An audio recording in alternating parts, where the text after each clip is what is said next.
I believe today's program will be an eye-opener and a good learning experience for all of us. To begin with the program, I call upon Ms. Vikengunur Kera, President, Nagaland State Disability Forum, for the welcome address and introduction to the team. I, on behalf of Nagaland State Disability Forum and Office of the State Commissioner for Persons with Disabilities, warmly welcome to all our church leaders, guests for this program on Global Accessibility Awareness Day. Our program theme is Accessibility in Church. We chose this because church play an important role in our society. Church is also one of the biggest platforms to spread awareness. Moreover, churches are built in every nook and corner of our society.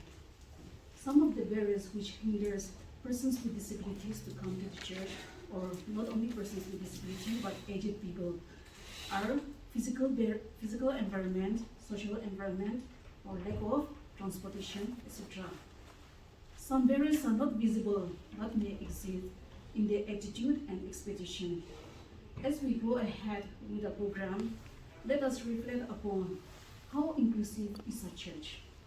Thank you and happy Global Accessibility Awareness Day to all.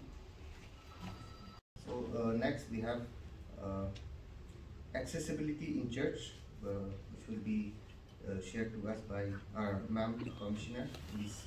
Devanona. It is no state secret, that disability was a hugely neglected sector in our state for a very, very long time. Therefore, in the past many years, whether it is the government, whether it is the society as a whole, there was no attention paid to the disability sector.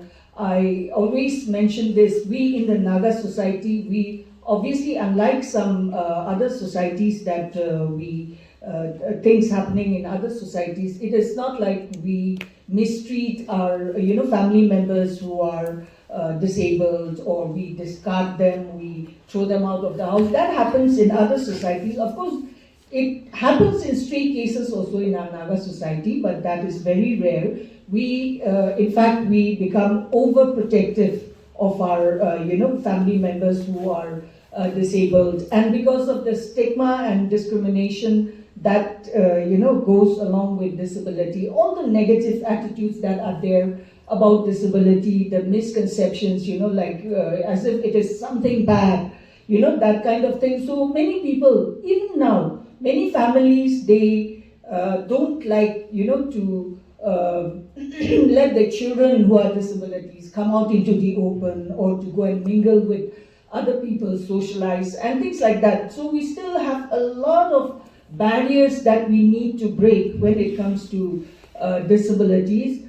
And because of the neglect that was there in the past, nothing was done. Nobody was having conversations about disability for a long time. So awareness and understanding is also very poor about the rights and the needs of people who live with disabilities, including in the church. So, of course, the situation now in this recent past, it is slowly changing. There are a lot of good things are happening, a lot of progress is taking place, moving in the right direction, and so on. So we are, of course, very happy about all these, positive steps that are being taken. But the fact of the matter is that, because of all the neglect that was there in the past, we are barely still, scratching the surface, and we still have a long, long way to go still, when it comes to disability matters. So, but in any case, I'm really, we have been thinking about, the role that the church plays, and, the conversations that we need to have with the church for a long time. And I have had some conversations with some particular churches, with some particular groups also of in the church community, but we really need to have more of this discussion so that we can start understanding the needs of persons with disabilities, and becoming more aware so that the church also can serve the disabled community better, become more inclusive. So that is the hope that we have. Now, the Global Accessibility Awareness Day is marked actually on the third Thursday of every May every year. Third Thursday of May every year. So the day is actually on May 16th, but because it was clashing with some other programs, so we decided to postpone it, as already mentioned by Fatima. So we had to postpone it to today. So some of you all had already confirmed your participation on the 16th. So we're sorry about the inconvenience caused to you. And this awareness day, Global Accessibility Awareness Day is a day that actually focuses on digital access and inclusion.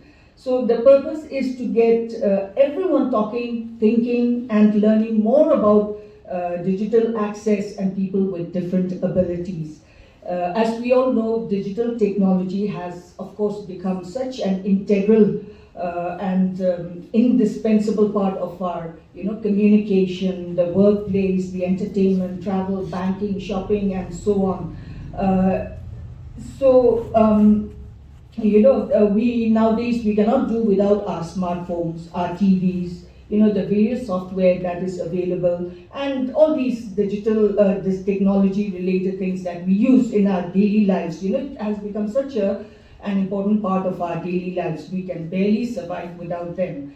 So, it has even actually transformed the way we conduct our church, activities and programs in many ways. The live streaming of worship services, for example. I know that many churches do that these days, or whenever any special events are being held, the programs are live streamed for everyone, those who cannot attend physically to be part of it.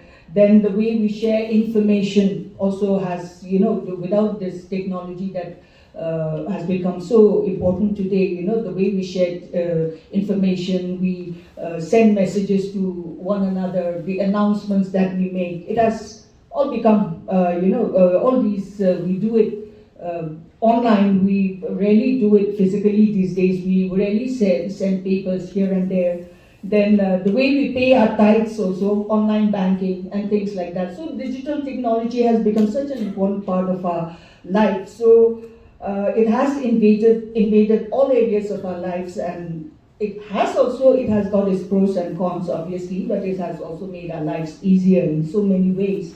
So we will be touching on this too, but today we want to discuss all aspects of accessibility and inclusion, different areas of accessibility and inclusion, not only digital.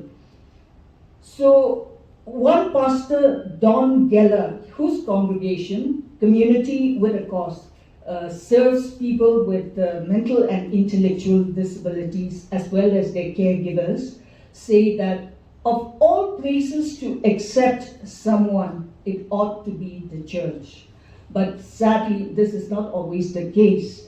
Many churches, whether knowingly or unknowingly, because of unawareness, because of lack of sensitization, they exclude people with disabilities. And as some of you may already be aware, I have always been very vocal about the fact that the church can do better in its role to promote disability inclusion. And I honestly think that it's not doing enough. The church is not doing enough. And with the authority and the influence that it wields, it can do so much more to change attitudes and perceptions about disabled people, about disability. And it can educate the masses on inclusion and acceptance and encourage people with disabilities in their gifts and abilities. That is also so much needed. We need to work so much with the disabled community. Education of the disabled community is also, we need that a lot too. And we are doing a lot of work in that area. So it's not only about educating the non-disabled community, but even the disabled community. So the church can play a huge role in all these areas of, about disability.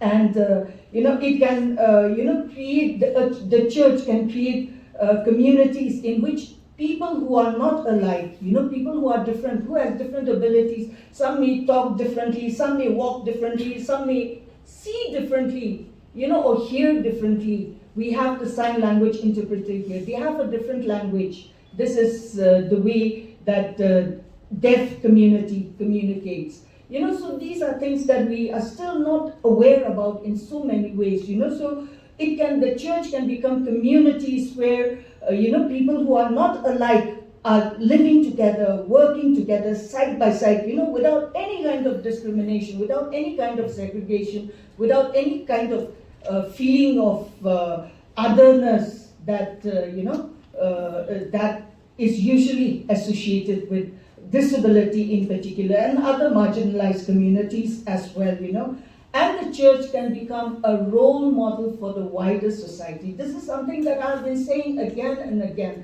The church is so powerful, it has such authority, that it can create, that it can change perceptions, it can change attitudes, and you start from the church, from your own little local church, whatever is, wherever you are. It will spread out into the wider society. Then our society also will become so much more sensitized, so much more, inclusive in all aspects of life. And that is what we want the church to do. And we want the church to step up in this role. That is something that we are really looking towards the church for. And this is something some actually may not be very happy with what I keep on saying. So I say this quite a lot, that the church is not doing enough. It has to step up. And this is something that I say a lot. Some may not be too happy also about the things that I say, but I honestly believe that the church can play a much, much stronger role in, promoting inclusion in society, not only in the church community, but in the society as a whole.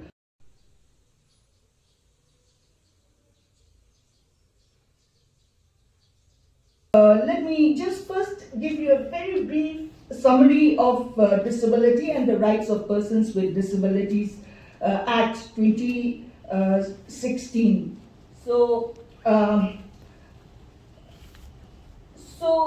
First is, what is disability? I mean, when we talk about disability, everybody seems to know what is disability, but when we really come down to it, nobody actually seems to know what is disability is all about also many times. So, a disability is any condition of the body or mind, impairment that makes it more difficult for the person with the condition to do certain activities and interact with the world around them. There are many different types of disabilities, and some people may also have more than one. Disabilities obviously can result from accidents, illness, or genetic disorders. Then, who is a person with disability? So when we talk about a person with disabilities, temporary disabilities also can happen to people. So, but when we talk about a disabled person or a person with disability, we are talking about a person with long-term physical, mental, intellectual, or sensory impairments, which in interaction with various barriers may hinder their full and effective participation in society on an equal basis with others.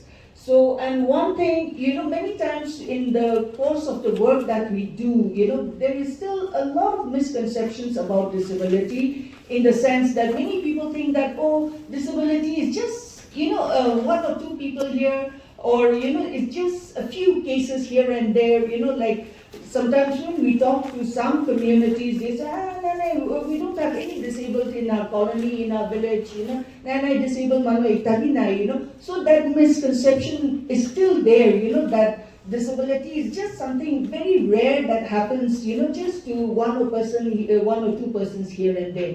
That is not true. It is part of every section of society, and there are so many people, who are disabled, who have a disabled. It may be visible, it may be invisible.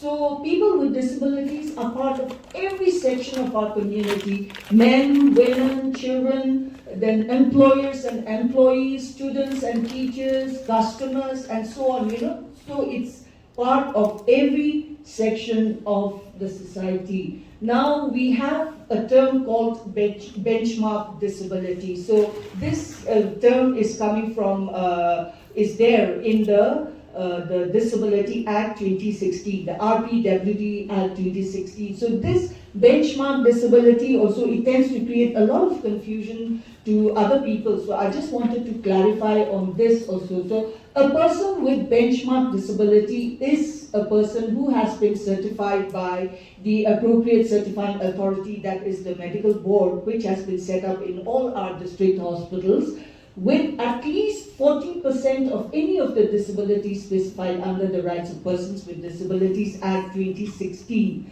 So a person to be certified as a disabled person has to go and get themselves assessed in the hospital by the medical board, by the specialist and all, and whatever specialist you need, you have to go and get assessed. Then the medical board will give a certificate to you, stating what your percentage is. For me, for example, I'm 90% plus disability. So that way, everybody has, we get a percentage. How the degree of your disability, it may be 20%, 30%, 40, 45, whatever it is. So now this benchmark disability, that will be people who are 40% disability and above. That means I'm a benchmark disability as well. So now why this benchmark disability is important is because in the Disability Act, there is one chapter that is specifically for persons with benchmark disabilities only. There are a few benefits under the Disability Act that can be availed only by people with benchmark disabilities. So, for example, we have the 4% reservation of government jobs. So this is only for people with 40% for benchmark disabilities, that means 40% and above. But now many people are under, have started assuming that disabled people are only people with 40% and above. This is false, this is wrong. So anyone, even with 20% or 15%, if it creates some problems for you in your everyday activities, then that is a disability. This 40% and above benchmark is important only for certain benefits that are there under the RPWD Act, which can be availed only by benchmark disability. So I just wanted to make that clear also. And so the Rights of Persons with Disabilities Act is the overarching legal framework. This is the various provisions, the laws that are there in India with regard to disabilities. There are many other disability related acts also, but this is the overarching legal framework. So this is, for India to fulfill its obligation to the UNCRPD, that is the International Treaty on Disability Rights, the UN Convention on the Rights of Persons with Disabilities. So it was enacted in 2016 and came into force in April 2017. It is also enforced in Nagaland. So the Act obviously protects and promotes the rights and dignity of people in all aspects of life, be it educational, social, legal, economic, cultural, and political. It provides for full and effective participation and inclusion in society. And it must be remembered that this Act is not only, it does not apply only to government. Many people think, we are not the government, so we need not, we are not bound to this, the provisions of this Act, but it applies to government, non-government, and private organizations as well. So, so there are many sections and many clauses that are there for the, for equal access to education, for example, of children with disabilities. Many children with disabilities are unable to get a proper education and non-disabled people are barely aware of this as well. Me also, I was not born with my disability. Some of you may be aware. I met with an accident in 2006, injured my spinal cord, and that was how I landed I landed in a wheelchair. And it was only then, when I became a disabled person, that I became aware of all the horrible situation that the disabled community was somehow just simply existing in, not even living, existing in our society. There was nothing that was being done for them. Nobody even knew what kind of life disabled people were living. Are they getting an education? Are our children getting an education? Are they able to find employment and earn a living? Nobody knows, and nobody even seemed to even care about it. That was how I got into. I became a disabled person, so it was affecting me personally as well, and so that's how I strongly believe that that it was a purpose for me. The fact that I became a disabled person is because of this, and I have a voice that I can use, to speak up and to create awareness, so that the situation also, the quality of life for persons with disabilities also will get better. As I said, education also, many disabled children cannot even go to school because of the inaccessibility, because of the lack of trained teachers, because of the lack of modified curriculum which they need. We still don't have those in our state. We are working towards that. We are trying to work with the school education department, but we still have a long way to go. So, but nobody even knows about that, whether our children with disabilities are getting, a proper education, access to quality education, that kind of thing. So, a lot of provisions are there for equal access to education, to employment, to skill development, to even socializing, in a society. As social animals, all of us are social animals, we need to have that social contact with people. Disabled people, so many of them are just locked within the four walls of their homes, of their rooms. They have no social contact with people. Imagine they live those kinds of lives because there is no accessibility. There is so much negative attitudes about disability. Even me in the beginning, I faced so many, and I was shocked actually when I became a disabled person. I never even imagined that disabled people, because me, like everybody else, when we meet disabled people, we feel bad, yeah, morombi like that kind of attitude we have. But after that, we forget, we don't even think about how is that disabled person, how is she doing, he doing, what kind of life is he living, is he able to earn a living, where is he? No, I'm sure all of you are the same also. We don't even think about that, when we see someone, we are, immediately affected by it in some way, but beyond that, we don't care or we don't even think about it. Then, one fine day, Christmas time comes, we take a gift hamper or, some money, we give one family, do something with it, like a helping hand kind of thing. Then again, we forget about them for the rest of the year. That is the only this thing, that is the way we behave with the disabled community. So socializing, social contact also is very poor for majority of disabled people who live with disabilities. So anyway, the Act has got many different, there are many provisions that have been laid out in the Act with regard to all these various aspects of life: education, employment, skill development and training, and even sports and recreational activities and so on. Now, when it comes to accessibility is one of the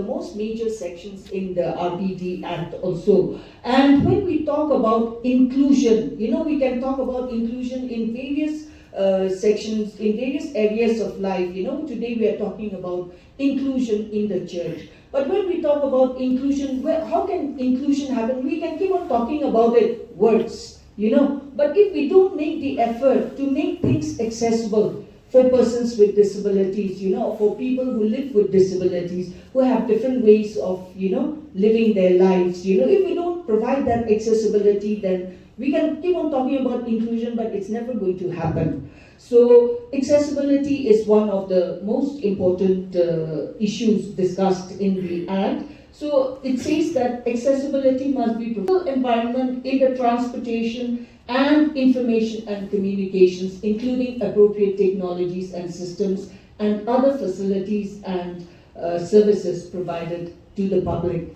So we will be talking about some of the aspects of accessibility. So before we go on to that, let's just quickly go through the types of disabilities that have been specified under the Disability Act. So in the schedule of the rights of persons with disabilities, the disabilities that have been specified can be broadly grouped into 5 categories. So physical disability, intellectual disability, mental illness, disability due to chronic medical conditions, and multiple disabilities. So now we will just go through quickly on the 5 about the 5 categories. Physical disability includes locomotor disability, visual impairment, hearing impairment, speech and language impairment. So locomotor disability, I'm a person with locomotor disability, because when you say locomotor disability, it's about the mobility issues that a person has, or the difficulties that movement with connected with movement, the difficulty to use your hands and your feet or whatever to do the things that are needed to be done on a daily basis. So locomotor disability, it means restriction in the movements of the limbs. So some of the examples are polio, as I think we are all familiar also, polio, then cerebral palsy, CP, then amputation, obviously, spinal cord injury, that's me, STI we call it. So many people, STI is one of the most common injuries that leads to disability. All over the world, and in India also, it is one of the highest. And that the awareness about this is also poor. So we have been trying to do some awareness, because accidents, when you have accidents, I also was in a car accident that led to my injury. So car accidents, be it car accidents, or even our rural community working in the fields, they climb all these trees and whatnot, and then they fall, then they injure their spinal cord, and then after that, all these difficulties, they will arise. So the more awareness people have about these things also, it can even prevent disabilities in many ways. So spinal cord injury, then injury to the head, of course, then soft tissues, then muscular dystrophy is also one condition, medical condition, then dwarfism, leprosy cured, etc. So these are just some illustrative images of people with locomotor disability. So these are the kind of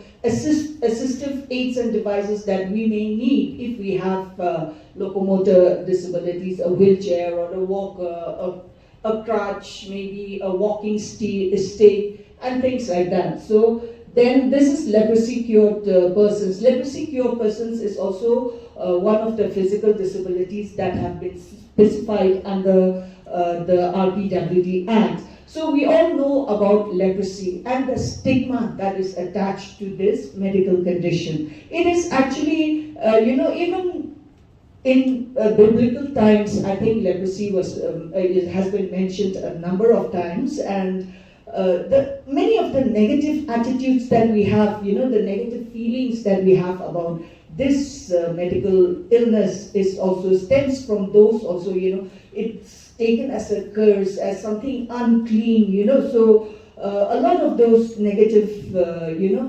stigma and discrimination is there for persons with who have had this disease, the leprosy. So they suffer, they go through a lot of discrimination also from society. In fact, I'm sure you all have heard of the leprosy colonies that were in existence in olden days. We also had one here in that Nagabazar area maybe. And it has been banned. Of course, worldwide it was there, because it was thought that they are unclean, they will infect others. So they were kept separately away.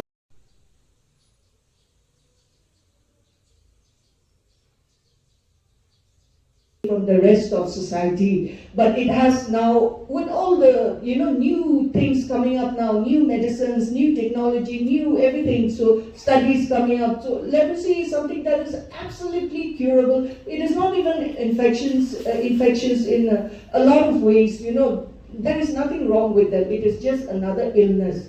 So all these leprosy colonies are banned. Over here in Kohima, I don't know whether they still call it colony, but anyway, we are all aware of it. So as we all know, when someone has had a severe case of leprosy, it leads to all these kinds of some deformities, some physical deformities and vision problems. People go blind also, so they are also included in the physical disability. Then dwarfism, all of us are aware of this. Dwarfism, it is a medical or genetic condition resulting in short stature and other medical conditions. It is not only about the short stature. When you have dwarfism, a lot of medical conditions go with it. Because of your short stature, you go through a lot of medical issues.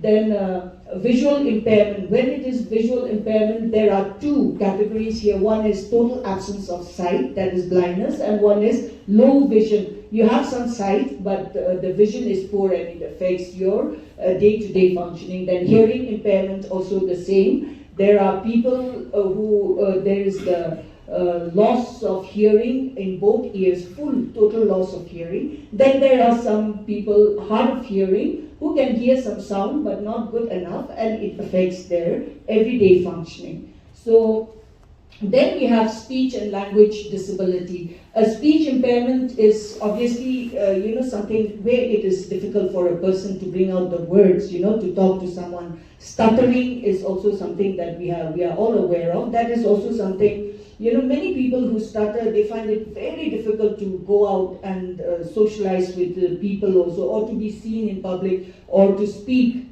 publicly also. It becomes a very difficult thing for them. So stuttering, that is one. So it is the articulation of sounds, that come out from your mouth. So that is speech impairment. Now, language impairment is about the difficulty in processing what is being, we are talking like this. So we are having a conversation. When you have a language impairment, that means you are saying something to me, I can hear it, but it is difficult for me to process it quickly. It may take time, for me to process what is being told to me, in the way we talk, in regular situations. So that is language impairment. So an individual can have both one or both types of impairment. So these impairments are identified by a speech and language pathologist. Obviously, you need to be properly assessed by a specialist.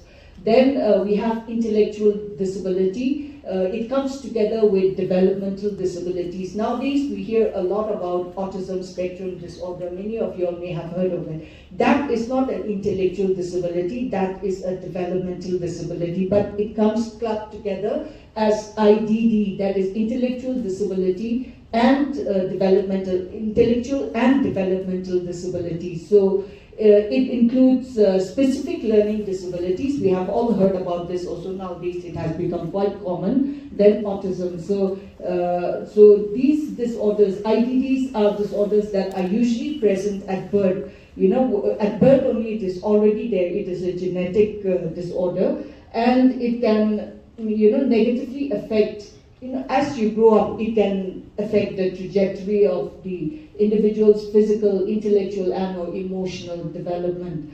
And so IDD may mean difficulty in communicating, learning, and retaining information. And people with intellectual and developmental disability may process information more slowly, find communication and daily living skills hard. So self-care, or even about safety matters. A person with IDD, intellectual or development disabilities, may not know.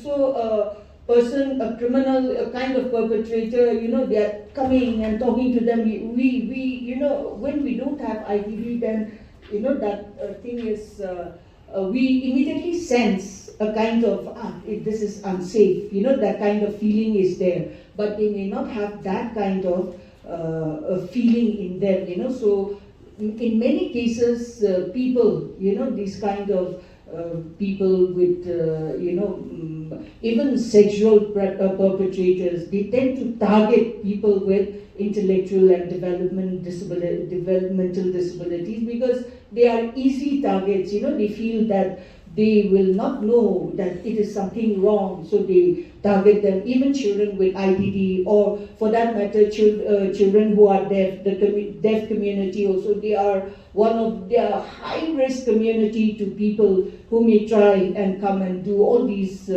perpetrate all these kinds of criminal acts on them because of their disability. Then some types of IDD are, of course, as I said, learning disabilities, autism spectrum, then ADHD, that is attention deficit hyperactivity disorder, bipolar, Down syndrome, Fragile X, traumatic brain injury, fetal alcohol spectrum disorder. So there are a lot more, these are just some examples. Then we have learning disabilities. As I said, all of us are more nowadays more aware about learning disabilities. Then they are due to genetic or neurobiological factors that alter brain functioning. Then they can also interfere with higher level skills such as organization, time planning, abstract reasoning, long or short-term memory, attention, and so on. Then it is important to realize that learning disabilities can affect an individual's life beyond academics. When we talk about learning disabilities, we think only about the classroom, that learning is only for the classroom, but then it goes much more beyond than, a lot more beyond this academics, the classroom. It affects your life as a whole, the learning disabilities that someone has, it can impact relationships, obviously, with family, friends, and even in the workplace, and so on. So a learning disability, it must be known that it cannot be cured or fixed. It is a lifelong challenge, but it can be managed, with proper intervention and, timely intervention and support, obviously, from family, friends, or from other specialists and things like that. It can be managed very well, and people with learning disabilities, they succeed very well in whatever they do. So then mental illness, we all know this is also a very stigmatized medical condition. When people have a mental illness, that's why people are even scared to go to, to get their treatment or to manage their mental illness, meet doctors for mental illnesses and things like that. Pakla, we say, itu to pakla, say, that is something so common. So this is such a stigmatized, a lot of stigma is attached to mental illness. So mental disorders, they affect your mood, thinking, and behavior. So examples of mental illness includes depression, anxiety disorders, schizophrenia, eating disorders, and addictive behaviors also come under mental illness. So, everyone, all of us, we will have some mental health concerns from time to time, but that is just normal behavior for everybody. But when a mental health concern becomes a mental illness when ongoing signs and symptoms cause frequent stress and affect your ability to function. So then we have chronic medical conditions, some examples are multiple sclerosis, Parkinson's disease, all these also come under disabilities. Then chronic medical conditions also include blood disorders like hemophilia, thalassemia, and sickle cell disease. These are things that, these are conditions that many people are still not aware about. Then multiple disabilities, this means a combination of more than one or more of the above,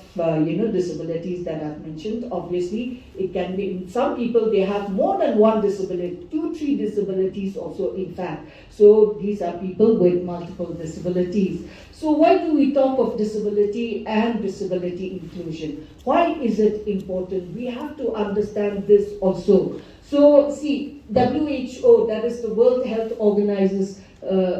according to a study brought out by them, says 16% of the world's population live with a significant disability. Imagine that, 16%. That means it is about 1.3 billion people in the world, or 1 in every 6 persons. 1 in every 6 people have a significant disability, not a minor disability, but a significant disability. And the number, because of nowadays the advances in medicine, the medical advances, technologies and things like that, life is becoming longer and longer now. So disabilities are also increasing in the world. Now India, as per the census 2011, is home to over 26.8 million persons with disabilities. That is 2.21% of the population, which is actually a low count. And when it comes to Nagaland, this is also a very conservative figure. So we have 29,631, that is 1.5% of our total Nagaland population. That is male is 16,000 and female is 13,000. So as I said, this is a very, very conservative figure, because awareness was also poor at that time, 2011, when this count was taken. So it was not properly counted. And at the same time, many disabilities that are recognized today were not even talked about at that time. So many of those were not counted. So the figure, the about 30,000 that we are talking about, it will be much, much, much higher than this.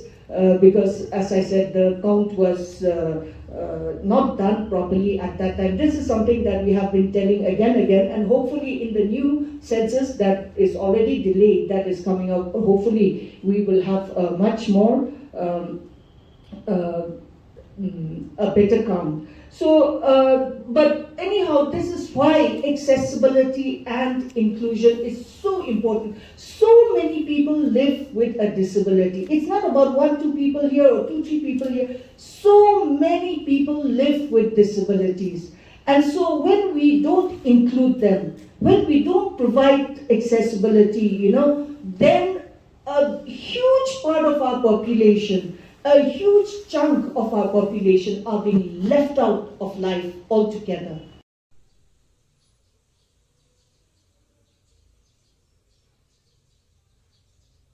Thank you for bearing with me, and I hope that the information will help you think of ways that your church can be more inclusive and welcoming to people who live with disabilities.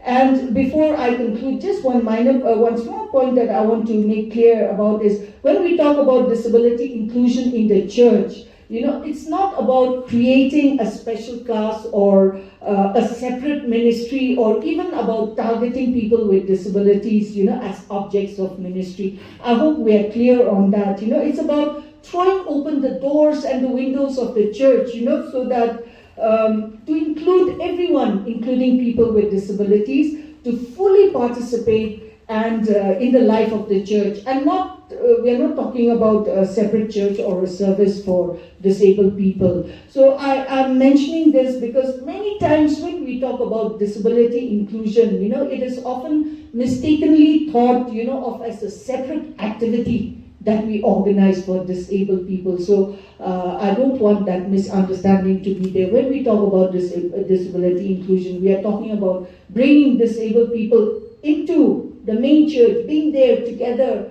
worshipping, singing, praying together. It's not about putting them in another corner in a separate classroom, doing something. So I hope that is properly understood. And I hope thank you very much once again to all of you for making the time today, and I hope that we will have time for such kind of discussions in the future also, so that we can continue helping each other as we move forward. Thank you so much.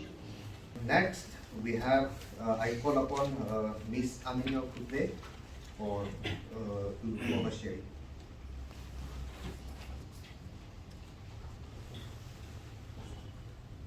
Good afternoon, ladies and gentlemen. Today I feel privileged to stand before you, not just as an individual, but as a voice for countless others who may not always have the opportunity to speak for themselves. I stand here as a voice of a community often marginalized and overlooked, people with disabilities, a diverse and vibrant community that deserve to be heard, understood, and included in every aspect of society. Firstly, what is disability? Disability is a physical, cognitive, sensory, or mental condition that may limit a person's ability to perform certain tasks or participate fully in everyday activities. Disabilities can be visible or invisible, temporary or permanent. Disabilities are a natural part of the human experience and they do not inherently define a person's worth or potential. Growing up as a hearing impaired individual was a journey filled with both obstacles and moments of resilience. From an early age, we were confronted with the realization that we experience the world differently than our hearing peers. Simple tasks such as having conversation, participating in social activities, or enjoying social gathering have posed significant challenges for most days of our life. Yet, despite these obstacles, we learn to adapt, to persevere, and to find our own voice in a world that often seems designed for those who can hear and speak.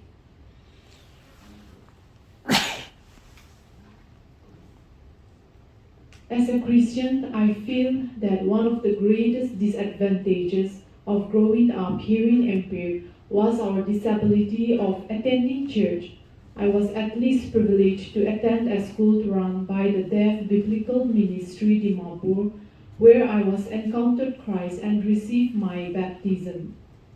But there are many disabled persons who are hearing impaired like me, isolated from the church. Involving the hearing impaired in church is crucial for fostering inclusivity. At present, there is a lack of sign interpreter in Nagaland. I feel the need that my brothers and sisters who are hearing impaired like me and who are yet to encounter Christ need to be saved by the church. I have my disappointment and I have my grievances, but I also know that God will provide. Growing with disability was not solely defined by challenges, it was also a journey marked by moments of triumph, achievement, and personal growth. From overcoming barriers to accessing education and employment to advocating for accessibility and inclusion in our communities. Every achievement is a testament to the indomitable spirit and strength of individuals with disabilities. I feel that by fostering an inclusive environment, providing spiritual support, and advocating for greater awareness and accessibility, churches can truly make a difference in the lives of individuals with unique disabilities. I put forward some strategies that the church can give thought to making the holy place more accessible for all believers by designing service and events with accessibility in mind, such as providing sign language interpreters,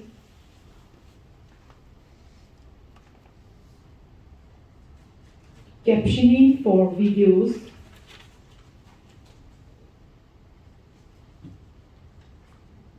installing ramps, and ensuring that sermons are easy to understand for individuals with cognitive disabilities, provide transportation options for individuals with mobility limitations who may have difficulty getting to church on their own, develop programs and small groups specifically to meet the needs and interests of individuals with disabilities, such as Bible studies, social gatherings, or support groups, accessing and modifying the physical environment of the church to remove barriers and ensure accessibility for all. By implementing these strategies, I believe that the church can create an environment where individuals with disabilities feel welcome, included, and valued as integral members of congregation. By the grace of our Almighty God, currently I, with my other deaf friends, are regularly attending the Deaf Prayer Fellowship Kohima, which was established last year. We have our fellowship twice every month, and I would like to make a request to our audience present here that if you know of anyone who is hearing impaired or deaf like me, please do spread this message and encourage them to come and be part of our fellowship. Let us commit ourselves to building more inclusive communities where all are welcome, valued, and embraced regardless of their abilities. I want to conclude with a quote stated by Stephen Hawking. My advice to other disabled people would be, concentrate on things your disability does not prevent you from doing well, and don't regret the things it interferes with. Don't be disabled in spirit as well as physically. Last but not the least, I'm thankful to the Nagaland State Disability Forum and to the Office of the State Commissioner for Persons with Disability for giving me the time and platform to voice my concern. Thank you. From what I've learned in my past few years that I've been working with the office and with the various disabled community, this is how we clap for the deaf people. Okay, so You can all right, give we a can all clap in give a sign clap, language. right? This is how This you is how- clap. okay. You can one or two these things also you can show. Say so. Hello, Yeah. sorry, Sorry. sorry, please, thank you, welcome. Yeah. That's you see, but these are simple ones. I think we should all make the habit of learning as much as we can, so that we can communicate with them also. Please, thank you, welcome. This will be an open mic session for attendees to share personal experiences, challenges, and ideas related to accessibility in churches. Just introduce myself. My name is Dingam Nonggomai, belonging to Romai community. And then I am here to little bit investigate about the disability community since I'm writing a thesis under this. So I'm a student of Master of Divinity. Recently, I have still more 1 year to complete my Master's in Divinity. And then my topic is on the inclusive understanding of the person with disabilities, basing on my own church, which is Romai Baptist Church Kohima. So, in order to understand more, I came here, and then most of the questions that I have inside has been already cleared by our state commissioner, and then I'm really thankful to it. And then, but the one thing which is still in my mind is, what is the expectations, or what are the expectations from the church, not only in the building facilities, or not only on the material facilities, but it can be in the form of like the feelings, or what are the expectations that we all are having from the churches. Since when we say the word disability, it's already excluded. I think everyone will agree on that. When we say the word disability, or when we hear the word disability, it's already excluded, even if we do not utter from our mouth, or even if we do not state any statement. But then the thinking is already there. That stigma thinking is already there. So, what are the expectations, or what are the how do I just face it? But which will make it very progressive in our society. Yeah, the expectations that the disability community have from the churches. That is one question that I want to throw. Yeah.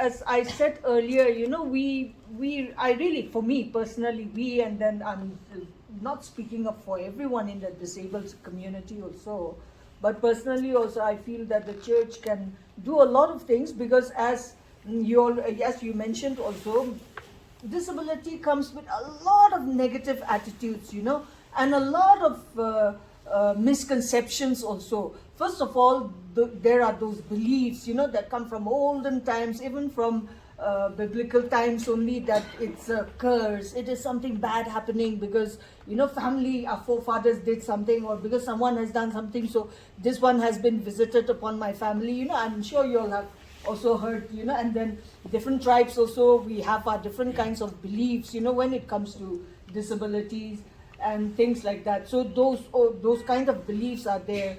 Then secondly, just the normal negative attitudes about disabled people, disabled manuasi ki kuribo paribo. We absolutely, those are things that you may not think about, as if it's really nothing, but those are the kind of attitudes that we face on a daily basis. And particularly people who are born with a disability. Many many of our NSDF members also, they were born with their disability. So from birth, they had the disability and they had to grow up with a disability. I myself, I did not have a disability for the better part of my life. So I don't have the experience that they have. They grow up with a lot of bullying, with a lot of, humiliating experiences, be it in the, with friends around the neighborhood, be it in school, if they were able to attend school, they have the people making fun of them, bullying them, that kind of thing.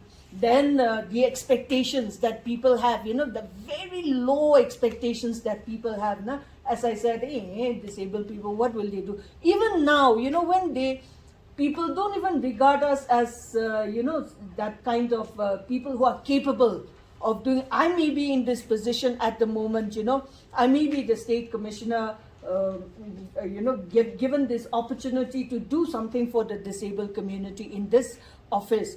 But even then also, even when you go to some, some particular activities of the government and things like that, and some things that various people are given assignments for, and no, she won't be able to do, she's a disabled person. That kind of attitude, even for a person like me, it exists. So other people,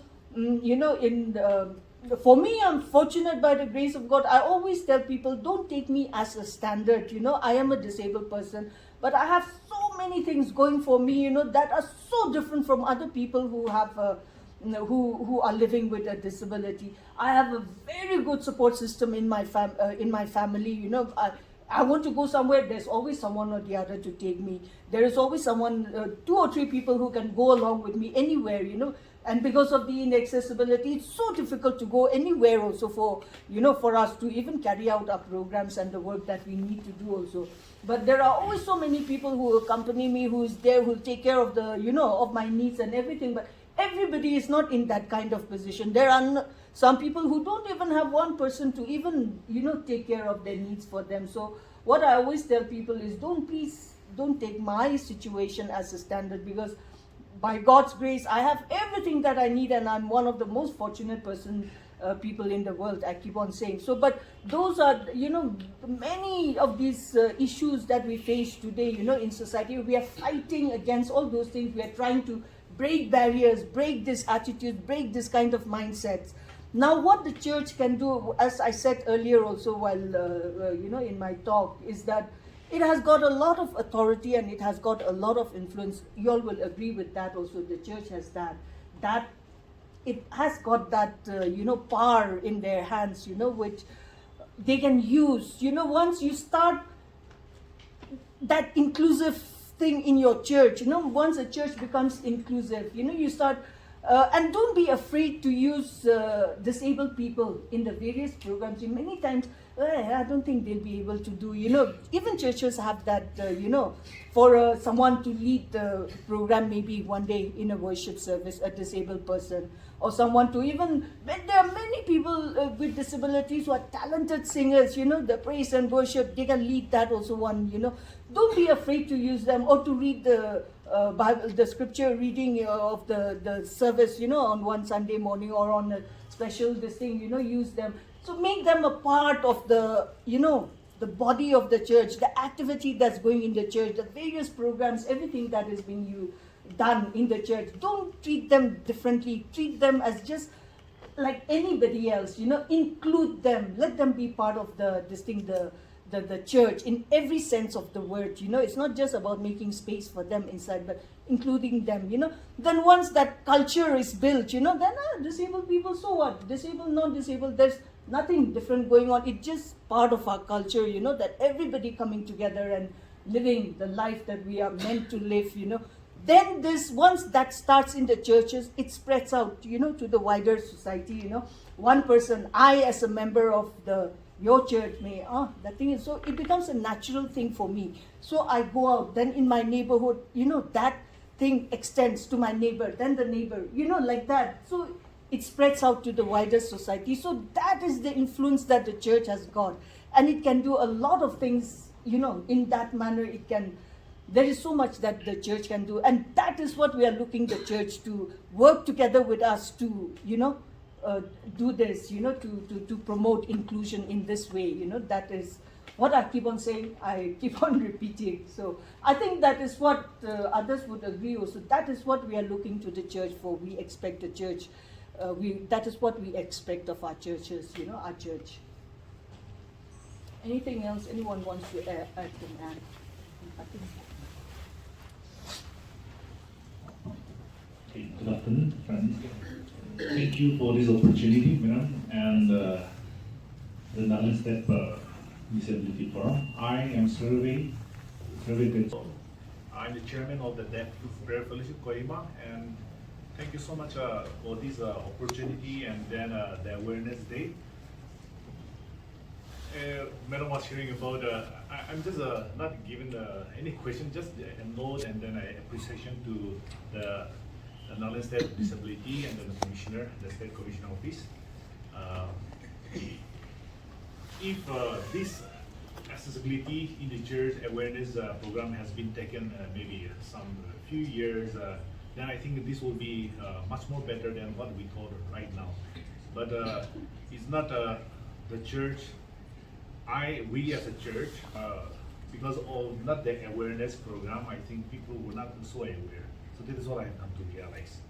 So on behalf of the Deaf Prayer Fellowship Kohima, how we have started, just a small thing, a small note, I just want to share this to each and one of us. On my knees, we have just stood and then share the voice of the disabilities. So they studied at the Deaf Biblical Seminary in Mahur. Some of their friends, they have already graduated. They have already passed class 10, class 12, and then they came back to their own place. And when they come to the church, they don't know. And then some of them were singing in the church, and then they just find it so funny because they were just given an expression and they don't know any words, and they were just singing with they're full of their expression, and that finds so funny, and they don't know. So and then they want to come to church, but they don't know what is going in the church. So they have shared this to me again and again, and then so I have a music school, and then they just want to have a fellowship in the music school. So let them gather in my school, and then when they gathered, they prayed, and then they share their testimonies, the Bible stories. They were so excited, and then they don't want to leave. So that is what they face, and this is something. This is happening in a very different way. So why not we gather once in a month, and then we have fellowship? Because I also don't know much of the sign. I just know ABC up to Z. So because of that, we need some interpreter. And then Tabitha Enabling Academy was a very wonderful tool for us, and then they are helping us. We are coordinating with the Tabitha Ending Academy, and then the sign interpreter, which we have Eliza. She is our chaplain. She is a theological graduate, and then she is our chaplain in our deaf biblical seminary. We have 2-3 sign interpreter. They have been helping us. So every 2 Sunday, second and fourth Sunday, we are in a fellowship. So at 12 to 1, we used to have a sign language class. If you want to learn, you can come and then do learn. And then at 1 to 2, we used to have a fellowship where we sing hymns in a very different way, where we put Bible stories in a very different way. And then if you want to come, please come, but don't come with a mobile clicking this and that. They are also just like us. And then if you come clicking with your video mobile and all, and they feel a bit uncomfortable, so just come and be a part of fellowship, which used to happen at Theopretos Music Institute, just below this Capital Cultural Hall. That's what we used to have. And then if the church has been maybe a bit open, this should not happen, I believe. If these church are welcoming and church are open to if the church are open to everybody, then I think this fellowship is not needed. But because they need to know the word of God, they need to come and then have fellowship with one another. Because of that, we have started, and then 25 to 30 people.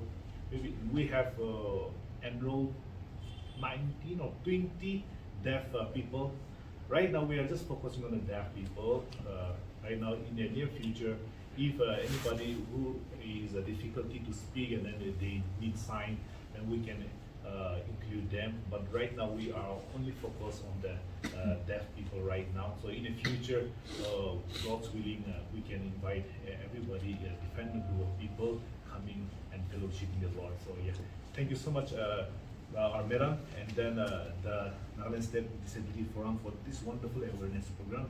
I think this should happen maybe often, Right. not only once, but yeah, often, and then so that this can we can also a little help, a little care. That is what I believe. A little step which we take right now, and we can be the voice of our PWDs to our own churches. Then that would make a huge impact, huge difference in our land as well. So that is what I just want to give on behalf of the Deaf Prayer Fellowship for Ima, like to add this note to all of us. Thank you. Thank you. Thank you. With regard to the deaf fellowship, good for them to have their own fellowship, come together, have that thing, and they will always have a fellowship. Why not? We also have different women fellowship going on, the small group of people having fellowship. So in the same way that they will also keep on having their own fellowships, whatever happens. But the issue that is there is that they were forced to start this fellowship, because no church was welcoming them. Because there was no church that they could go to attend, to hear the word of God, to be part of, any church. There was no church that was open to them and where they could understand. So they were forced to come together and start this fellowship. So that, when you actually think about it, it's such a sad thing, isn't it? It should touch all of us, it should affect us. Why is this happening? Why is this section of society, why are they being forced to do something like that? Why are they not part of my church? I hope that is something that you will all think about and do something about. And as I said earlier, you all can get in touch with our office also. Anytime you can get in touch with the NSDF members also. Then their fellowship, he has already, thank you so much also for being there to guide them and, take support them in any way that you can. So that I have also not been able to attend their fellowship. I had been discussing with Ashe and all that I want to go and attend once, but accessibility problems also, again, it's a big thing that I face every time to go anywhere. So that is there. But he has also shared about some sign language classes that are being given from time to time. And I also know of certain individuals and other organizations that give some short-term, basic sign language classes also. So, you know, some of the church members, some of you churches, if you have an interest, you can go for those. And if you have an interest, then some people can go for proper sign language training, also sign language interpretation. Actually, for young people also, we do a lot of these awareness in colleges also, even to make them aware of career options in the disability sector. So, for example, like sign language interpretation, career opportunities are high. So now, see in church, if we want to use sign language, one person, today we had to bring that chair there. Actually, usually 2 or 3 people have to take turns to interpret one entire program, because it is a very tiring process. It is, you know, it can, you know, it's not easy interpreting into sign and back sign from sign to speech again, you know, because they have to do both.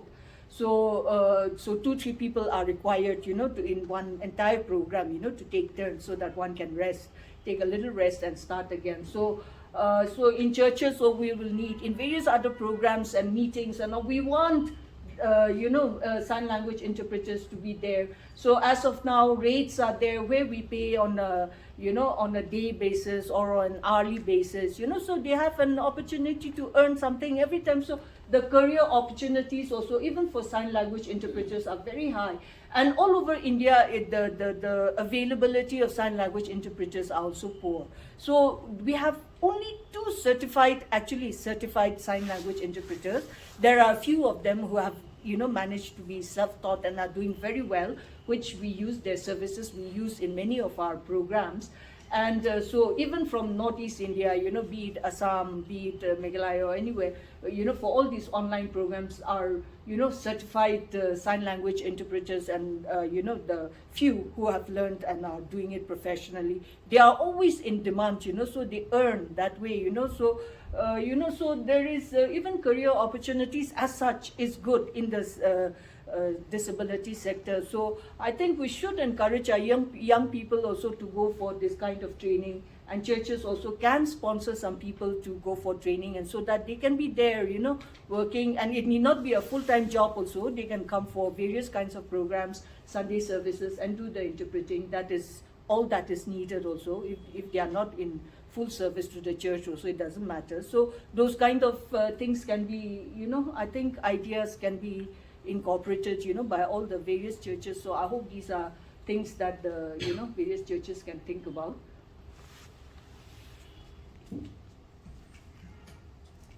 Okay, a lot has been said about accessibility.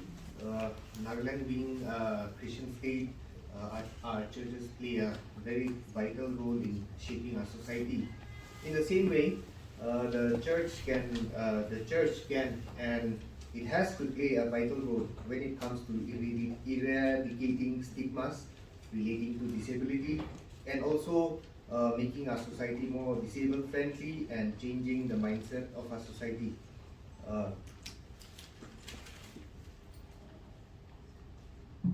We'll come to the end of the program as we conclude Global Accessibility Awareness Day for churches. Let us renew our commitment to creating welcoming and inclusive spaces where all individuals, regardless of ability, can fully participate in worship and community activities. Let us continue to work towards removing physical, communication, and attitudinal barriers to ensure everyone feels valued and included in our spiritual journey. Reverend Anne Ritze, unit pastor, so to come up and say the closing prayer. Our gracious God, our loving Heavenly Father, we want to thank you and praise you for this precious moment where we could come together and learn so many things in order to help our people, and also even to extend our ministries to the disabled people, and also extend the kingdom in our midst.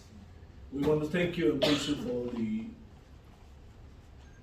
person of our Madam, who is our state commissioner, and also those who are working with her, and also those who are in the forum pray that you continue to use them, give them good health, and also, Lord, bless them so that even as we are blessed today, in the days to come, we will be blessed through them, and our state and our churches will be more opened, and also even plan things and also work toward including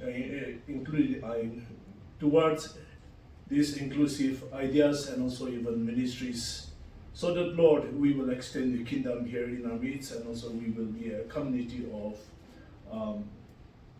welcoming everyone, and also even ministering to everybody who are in need.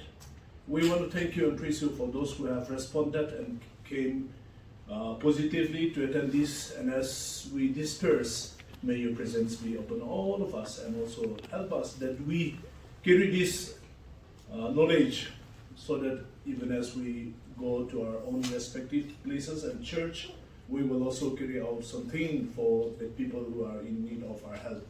We give you thanks for everything, and as we disperse, may your presence be upon all of us. We pray this prayer in Jesus' name. Amen.